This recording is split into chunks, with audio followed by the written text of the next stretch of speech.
So here we are at the end of December in the year 2017 with a rising anti-monopoly movement. Hey, Stacy, I know that you're not in D.C., but can you tell us what the perspective is in D.C. from very serious people regarding this rising anti-monopoly movement?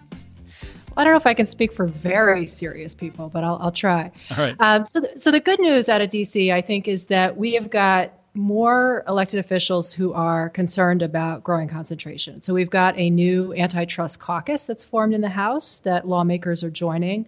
And just yesterday, we had a hearing in the antitrust subcommittee looking at whether or not the consumer welfare standard that has guided antitrust policy since the days of Ronald Reagan is the right framework, or whether or not we need to enlarge or get rid of that or adjust it in different ways.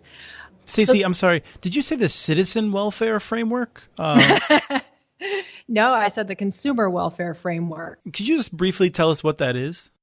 Yeah, absolutely.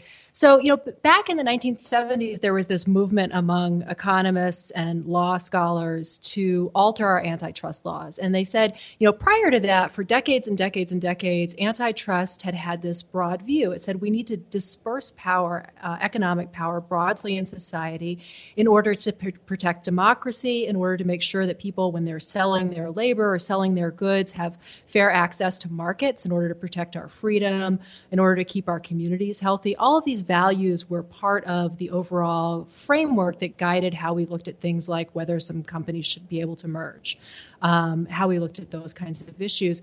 But then this group of people came along in the 1970s and they said, no. None of that stuff should matter. The only thing that should matter is short-term prices for consumers. If a merger or what's happening in the economy is going to benefit consumers in the short term, then it's a good thing, and that's all that should matter. And so that's what's known as the consumer welfare standard, and it's been the reigning law of the land since the early 1980s.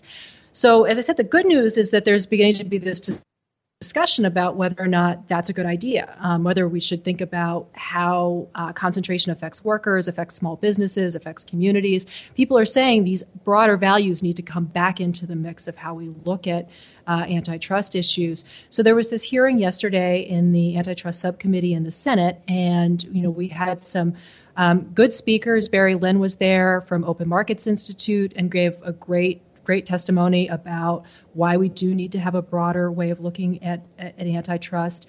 The bad news is that we had folks from the establishment, you could say, Carl Shapiro, who used to be in the Obama administration, Josh Wright, who's been a very close ally and within the Trump administration on these issues, both of whom, spoke up in favor of this narrow consumer welfare standard. And, we are hearing this sort of pushback from, the antitrust bar, the attorneys bar saying, we don't want to hear what the public thinks about concentration. We want to keep it to those of us who are experts, who understand these issues, and this is the way things work. And the folks who are raising questions about concentration, you just don't know what you're talking about. And I find that's a really dismaying way to approach this. It's time to drain the swamp bar. Yeah, exactly. And of course, all of this, Chris, was happening on the eve of this big net neutrality decision, which is just an earthquake in competition policy. Tell us what you've been doing on that. Sure. Let me start by just noting that you've been listening to Stacy Mitchell, the co-director of the Institute for Local Self-Reliance. I'm Chris Mitchell. I do a lot of broadband work. I oversee our broadband work, at least, and I'm the mouthpiece for great research that we do. And then John Farrell works on our energy policy, and he's over here quietly in the corner. If Chris is the mouthpiece, I'm just the ears. So, Stacy, what you were just saying actually just reminded me of something that I just saw, which was in the discussion today where they repealed network neutrality, the principle that basically says monopolies don't get to screw us on the internet access that we need for our economy to work. One of the Republican commissioners called out the first federal trade commissioner from Obama's first term, and said that this guy thinks that what we're doing is perfectly fine. Well, it turns out that Obama's first Federal Trade Commission chair is now working for one of the biggest monopolies in broadband and of course, has a different point of view now. A reminder of how we may have come further with a grassroots movement, but still have a long way to go. But the digression aside, what we're seeing is that we just had network neutrality repealed, which is a principle that when you pay for internet access, you're paying for the entire internet, that your service provider cannot block sites. It can't decide that some sites are going to load much slower than others because they're not paying their extortion fees. They can't enact toll booths, in a sort of arbitrary and capricious manner. That in fact, the internet is effectively a utility. And I don't really like that language because utility is complicated, and utility can mean different things, and we regulate different utilities in different ways. But it is the difference between something that we rely on and we take very seriously in terms of all Americans having equal access to effectively, and a system in which people just pay for what they can get, and they're at the mercy of the market. And we've moved very strongly in the direction of being at the mercy of the market. Now, John follows this issue very closely, I know. So I'm curious if you have any thoughts on this network neutrality debate before we really focus on kind of what we're seeing in the broader anti-monopoly movement over the year 2017 and looking back and then forward.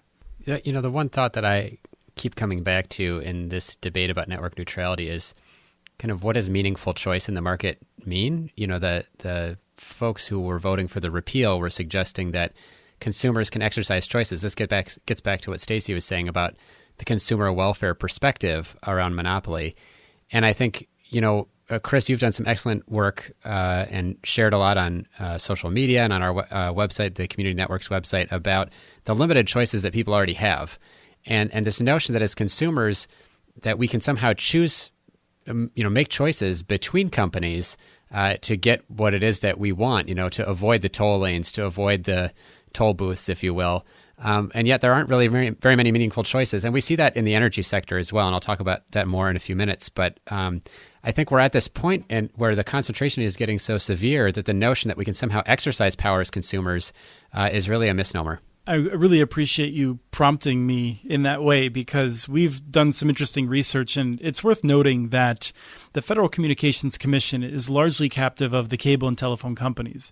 One of the side effects of that is that the data it collects is not very good, and it's very difficult to deal with. So I want to pay supreme respect to Hannah and Chris in our office, who basically cracked open the FCC database and did an analysis to show that 100 million Americans only have internet access through one of the four providers that we were looking at, Charter, Comcast, AT&T, and Verizon, that have a history of violating network neutrality. In 50 million households, they only have one option among those four providers. And in another 50 million households, they have a choice between those providers, which is to say that if they don't like the way AT&T is screwing them over, then they can go with Charter and also not have an open internet through them in the future, now that the federal government has abdicated its role as a regulator. So, we put this information out there, and we're going to be able to do some more interesting things to show the total lack of market competition. And frankly, there's no sense that there is new effective market competition on the way.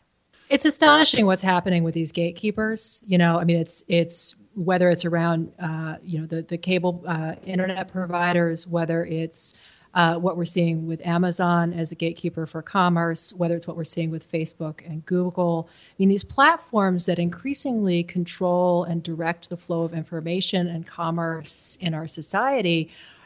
And you can name practically on one hand who they are. 90% of global ad revenue is now being picked up by Google and Facebook.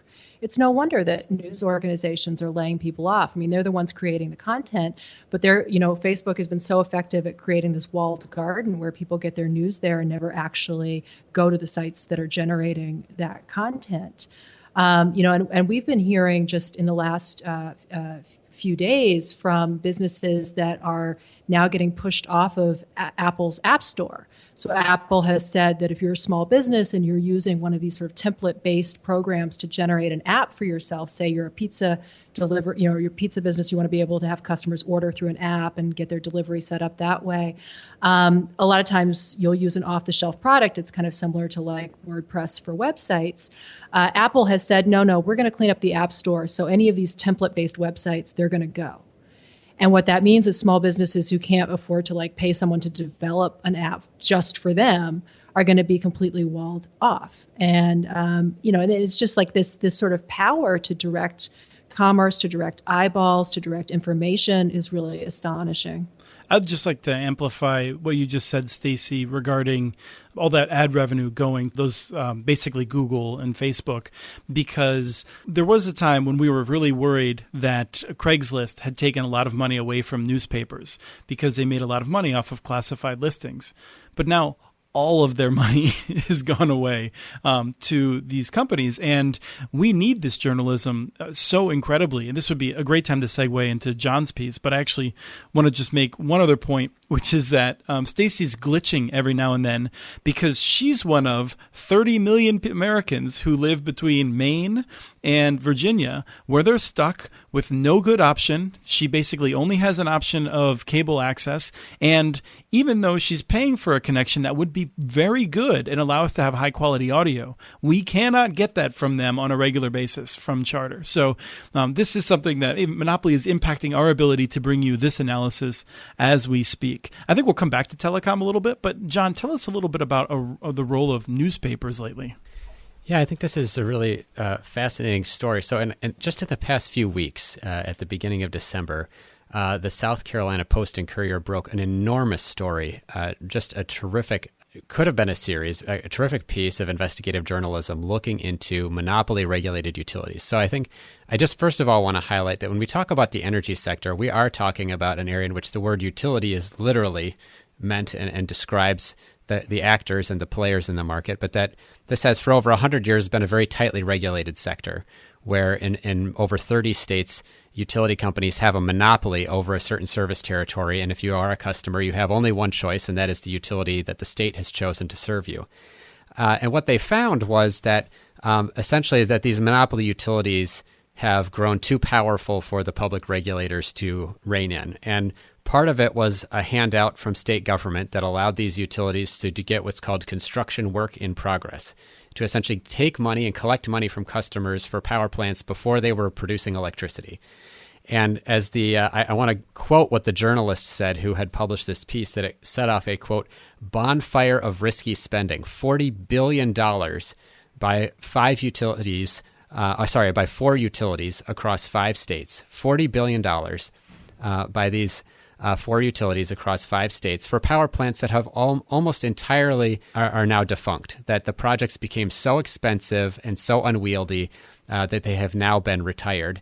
And yet customers are wholly responsible for the cost of those projects. They gave as an example, the city of Charleston, South Carolina owes so much to one of these defunct nuclear power plants that it's enough money for them to hire 26 additional police officers on a monthly basis that they pay for power plants that will never produce a single electron. So I want to hang out here for just 1 second, John, because I think you misspoke briefly and you said customers. It's worth noting these are ratepayers, and we use a different term for that because these are people that have no choice. And one of the things that this article did really well, I think, was it basically points out that, these are people who are taking your wallet into the casino, in which, they're maxing out your credit card, they're taking the risk, and whenever they win, they walk away with those winnings. And when they lose, you get to pay that credit card bill. Exactly. And the trade-off that we made, to be clear, is that 100 years ago, the trade-off that we made was to say, we'll allow this monopoly structure. We'll allow people to not have choices as customers, to all be ratepayers. We'll instate these public regulatory commissions, these oversight commissions, to ensure that money is spent responsibly. And what this article essentially reveals is that with the help of the legislature, which had in many cases been heavily lobbied and financed by the utility companies, that they were able to run away with ratepayer money and to fritter it away at a time when executives continued to get performance bonuses, despite projects that were clearly not going to result in the production of electricity. So it's an enormous scandal in the Southeast, but it actually highlights an ongoing problem that we're seeing in the utility sector, and it's especially becoming poignant now because the technology in the energy system is moving in exactly the opposite direction from monopoly. That while for 100 years, this industry was concentrated for the reason that power plants were large and expensive, and therefore we believed that we needed large capital-intensive businesses to build them, we're now going in the opposite direction. There's no longer a monopoly over power generation. I couldn't put a coal power plant on my roof. It would have been silly. They don't build them that small, but I can certainly put solar panels up there. I can put a battery in my garage to store that energy. I can have an electric vehicle that I can charge from those solar panels.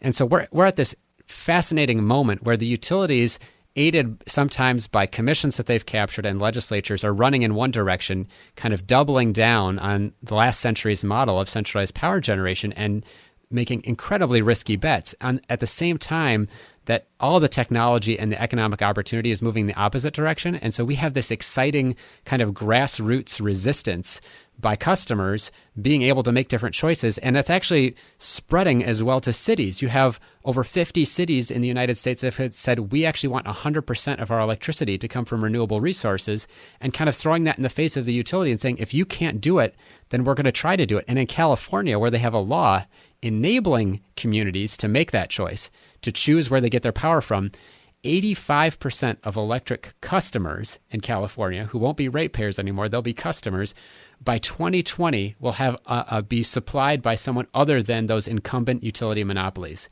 most likely by their own city or county, which will be making those choices for them. So when customers get a choice, they exercise it in a big way.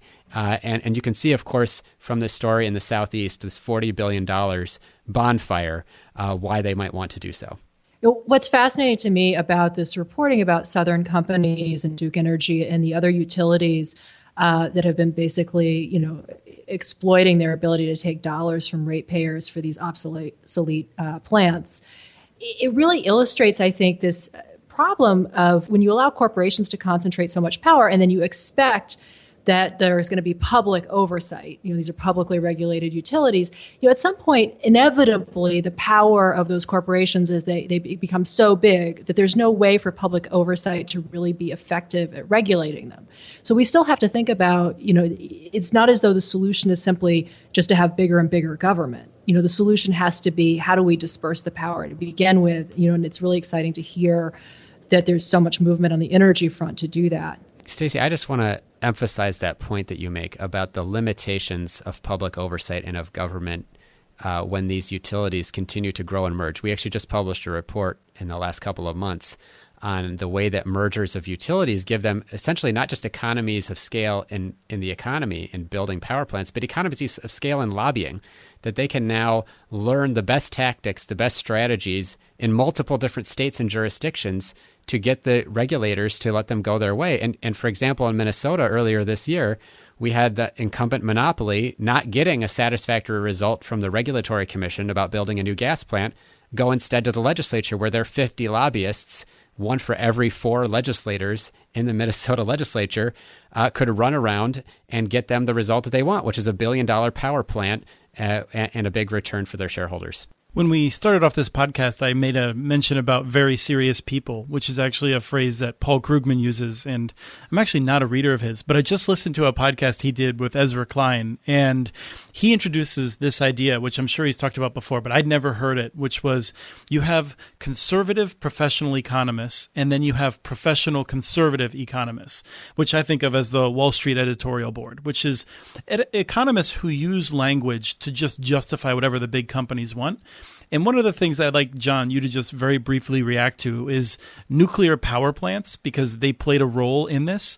And one of the things that just drives me nuts is whenever I hear one of these professional conservative economists talking about how we need more market-driven solutions like nuclear power. How do you react when you hear that? There is no power source for our electric grid that is more subsidized and underwritten by the public sector than nuclear power. They have loan guarantees. They have a limited liability for nuclear accidents. They have guarantees and credits and rebates that have been provided by the federal government and by the states, and storage of nuclear waste as well. And in fact, Minnesota, funny enough, is one of the few states to actually charge utilities for that storage, which we should all be doing. 2017 is a great year to talk about this because nuclear power plants are being propped up in many markets across the country because they are no longer competitive. The existing plants cannot compete. The new plants can't be built. they're simply not competitive anymore against the technologies that we have: rooftop solar, wind power, energy storage. Nobody could build a nuclear power plant, even with all of those loan guarantees and liability being underwritten by the federal government. And so it's laughable, this notion that somehow nuclear power has any role to play in a competitive market in energy. It's really going to be the stuff that's coming from the outside, the entrepreneurial solutions, like people coming in and helping you install solar on your rooftop, people packaging solar and energy storage, or ways that you can buy solar along with an electric vehicle. At the Institute for Local Self-Reliance, we are a small nonprofit. Heck, you've been listening to most of our senior staff just now. We're a small organization that does a lot with a limited budget. And when you donate to ILSR, you don't just help us pay the bills, you tell us that our work is valuable and we should keep doing it. Please donate at ilsr.org/donate. Once again, that's ilsr.org/donate. Also, please tell other people about our work. Share that post on social media or copy it onto a cassette for that hipster friend of yours. Now, let's get back to building local power.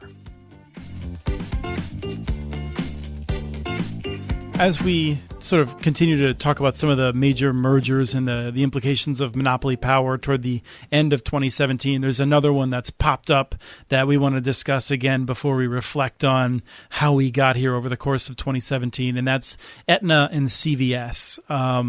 Why is that a big deal, Stacy? I mean, I see you on the monitor rolling your eyes. This is something that's obviously very close to you. I grew up thinking of CVS as just a place where I could buy candy bars, and I've since learned that it's something much more different than that. I can't even believe that this is on the table for consideration. It's just stunning to me, in part because, CVS is this huge pharmacy chain. Obviously we all experience that. They're everywhere. They're the biggest or the second biggest pharmacy chain. They also own one of the largest pharmacy benefit management companies, CVS Health. And that's a company that decides what reimbursement rates are for other pharmacies, what drugs are covered. They basically manage your prescription drug benefits on behalf of insurers. And CVS has this long track record because of that conflict of interest that they have of basically squeezing independent pharmacies behind the scenes, like basically saying you can either take this reimbursement rate that is so low you will lose money on every prescription drug you fill, or we can just leave you off the list, and then people who have this particular type of insurance won't even be able to get their prescriptions at your store. So CVS has been doing that in order to steer people to its own mail order and retail pharmacies, using its power as an insurance reimbursement. And then they've also been jacking up prices to consumers and limiting choices. There's lots of evidence that people want to have choices, that they prefer the service at local pharmacies, and they're often being denied that. So now they want to actually go a big step further and buy a major health insurance company and have this lock on people from start to finish when it comes to healthcare provision. And they're envisioning this idea of having, more and more clinics in CVS stores. So basically, they'll control your insurance, what's covered, where you can use it, and they will steer people to their own operations. And the idea that given how incredibly consolidated the healthcare system is, and that we know that consolidation is driving the huge increases in prices and is pushing out a lot of community-based hospitals and pharmacies and so on, that we would even be talking about this is really astonishing. It is astonishing, and yet I feel like I have a little bit more hope now at the end of the year than I did at the beginning of the year. We came into 2017 looking at an AT&T Time Warner merger, which has been blocked by the Department of Justice, and I trust intelligent people that have told me both that the Department of Justice has done this for reasons totally unrelated to the corruption of the Trump administration, and other people who have told me that absolutely the corruption of the Trump administration has pervaded the Department of Justice's antitrust units. So I don't know what to believe, but it seems like that's the right decision.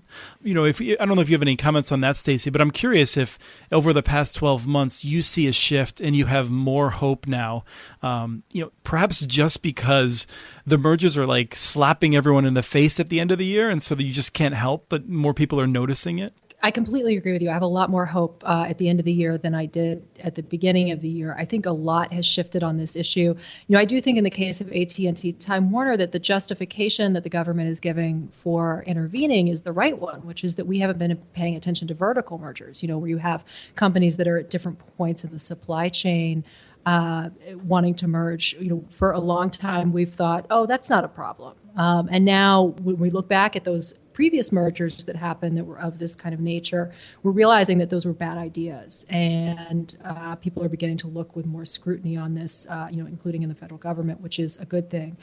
I'm also more importantly, just incredibly encouraged by the grassroots swell of opposition, whether it's people insisting on owning their own power, whether it's the level of interest everywhere now in anti-monopoly policy and concentration, the fact that we're seeing elected officials respond to that. We've got more and more members of Congress and state AGs and other kinds of local elected officials who are talking about concentration in a way that didn't used to be true. And I think, you talked about the professional conservative economists and sort of the, very important people. I think there's a way in which, the citizens of this country are sort of at the gates saying, no more, no more. The establishment has been making decisions in ways that have not benefited my community. And we've had it, and we're going to start to take reins in our own way. What you said about the vertical mergers, I smiled a little bit because I got interested in railroads in part because a lot of the telecom regulation actually sort of came after learning lessons from the railroads. And one of the reasons that railroad barons turned into railroad barons is not just that anyone becomes fantastically wealthy from owning a railroad, but that in particular, if you own the construction companies that are building the railroads, then you get people to invest in the railroads, and then your construction companies just submit ridiculous bids. So the investors of the railroads get screwed. You walk away with all the money as the owner of both in this vertically owned conglomerate of sorts. And so as I was learning about this, then I started learning about Berkshire Hathaway and the power companies that John's talking about, and learning about how Berkshire Hathaway, one of the things it did, for instance, it owns the trains that lead to the power plants. So they can charge a lot of money for the coal to transport the coal, and the ratepayers have to pay it because the Public Utility Commission is regulating the price of the electricity. And if the price of the inputs goes up a lot, well, then people just pay more for their electricity. I think this vertical merger issue is really good that the economists are recognizing it and the damage that can be done under it. But John, I'm just curious if you have any reflections either about vertical mergers, coal plants, or just in general, actually, how we're doing at the end of 2017 versus the beginning of it. Well, I would agree that over the course of the year, the anti-monopoly conversation that has been happening in the rest of the country, I think is both feeding off of and feeding back into the anti-monopoly attitudes that have been infusing the electricity business and the energy business. With every passing month, there's kind of new innovation in decentralized and distributed technology. There is more growth of community-based solutions, whether that's ways that we can invest collectively or ways that people can have actual choices. And I think it's helpful because this sector is defined by monopoly for over 100 years. And so people already knew that it was in a monopoly. Like it's a known fact that we started with monopoly and that we're moving away from it. Whereas I think the challenge I see in some of our other sectors of our economy is that we have had to describe it as a monopoly for people to understand, like your work on Amazon. And so I think when I look at the energy sector, I am very optimistic about the fact that, not just this enormous story about 40 billions of wasted ratepayer money down in the Southeast, but that people are really focused on what are the motivations of the companies who have this monopoly power. How have they exercised it in a way that's not in our interest and clearly not in our interest? And therefore, what solutions can we turn to give us those better choices? I think that's what is coming up here at the end of 2017 and into next year. And I'm curious, as someone who's followed Boulder very closely, where for several years they've been fighting to municipalize the electric utility to be able to have control of their future, what advice do you give to random community A that asks you, is this the best use of our time? Should we be trying to municipalize or should we work around them? What should we be doing to build local power to deal with this monopoly in a way that we can at the local level?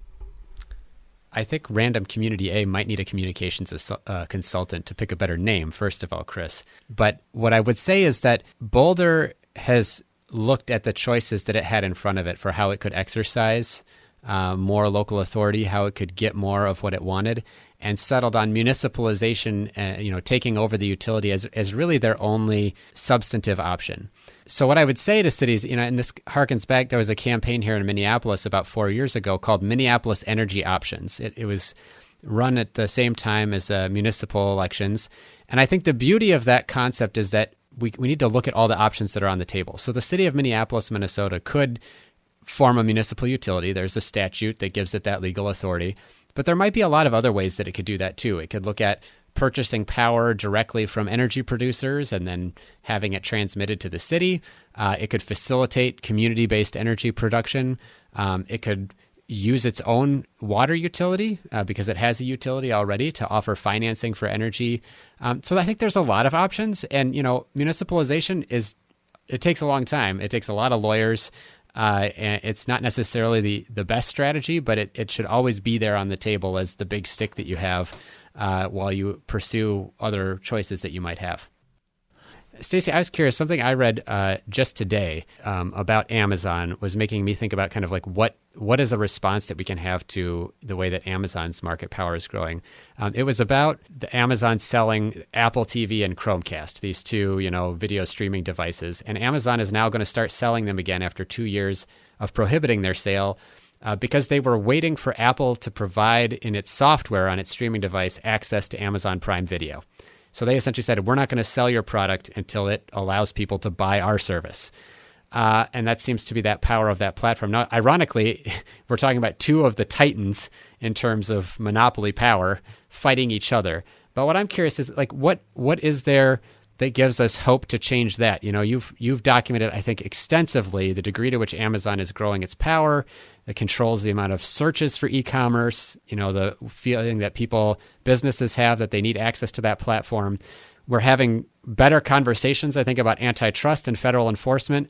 But what are our other ways? What are other means for small businesses or for consumers, for citizens to participate in changing this system? Let me first say that in terms of actually restructuring Amazon in a way that would open up competition for e-commerce is entirely possible. And although Amazon is something very new in the history of the U.S. economy, it does have these antecedents, the railroads being a good example of a similar kind of setup where you essentially had very powerful players controlling who got to market. And that's what Amazon has become in its major lines of business. So in terms of using the powers of antitrust law, it's all there.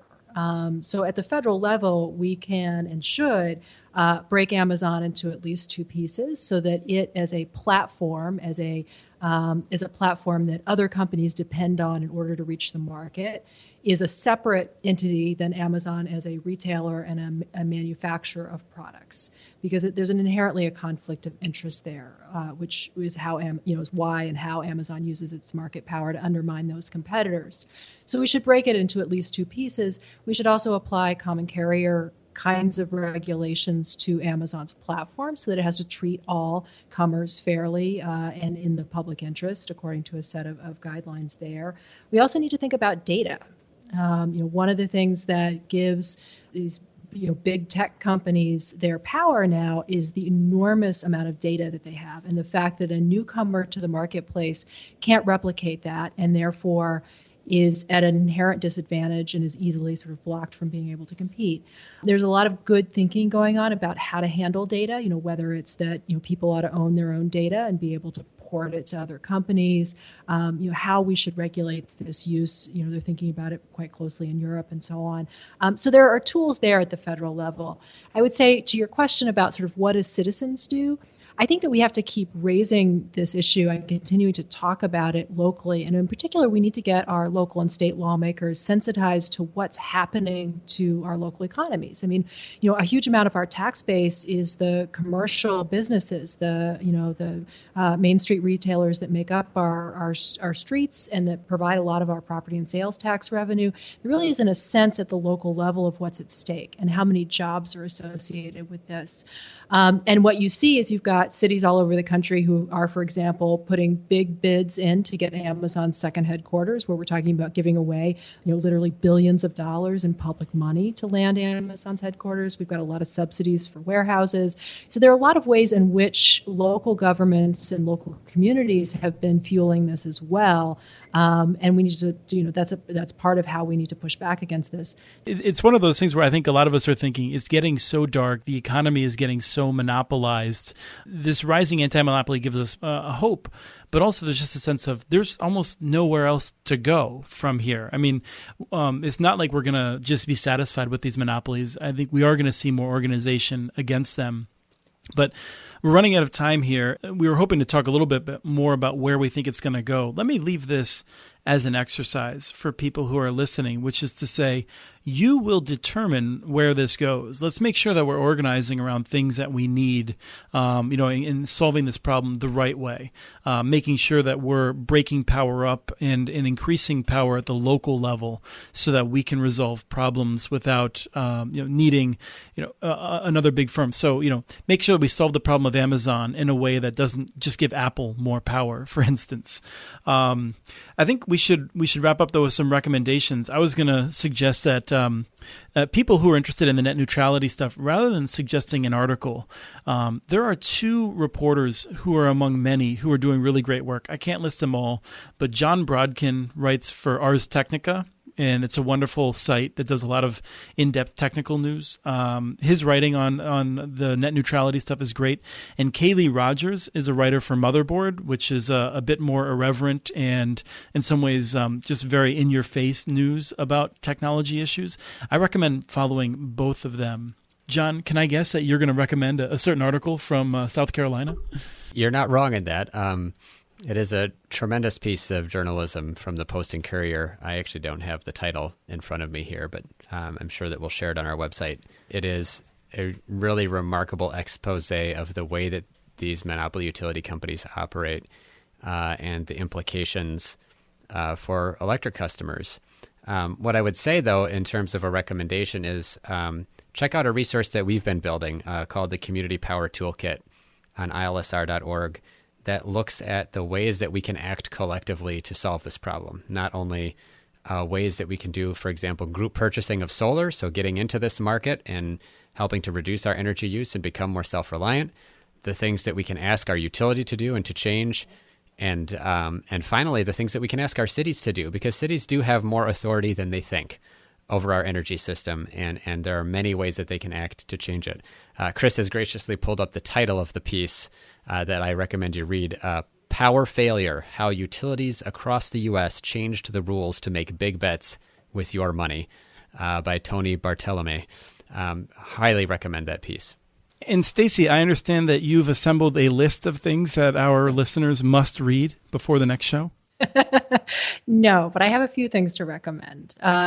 One is this Law and Political Economy blog, which has a great piece up now by Frank Pasquale about how Amazon is essentially taking over the functions of government. And it's really an insightful piece and gets to the core of what one of the problems is with these new modern monopolies. And it's a great blog overall, but I would definitely recommend his short post about that. And then the other thing I would say is that we've posted a number of resources recently for people who want to take action locally.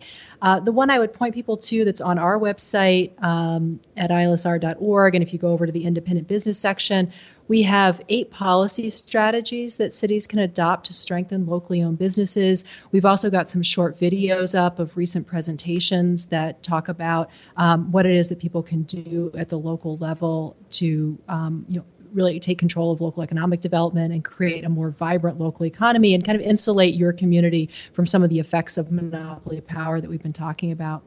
Well, one of the things that I think we can count on is that because we have repealed network neutrality, FCC Chairman Ajit Pai assures me personally that Charter will now have the money to invest in getting you a better connection, Stacy, so that we won't have these glitches anymore. Is Charter the parent company of Spectrum? Yes. Spectrum is the name that they picked to obscure the fact that it's Charter, because Charter has such a bad name, much in the same way that Comcast uses the name Xfinity to hide the fact that they are Comcast. Thank you for that note, because this is like the invisible reality of monopolies. If you're not studying these issues, you often think that this is another company, but it turns out it's just one of the big four. That's right. Well, this is a fun discussion, so thanks.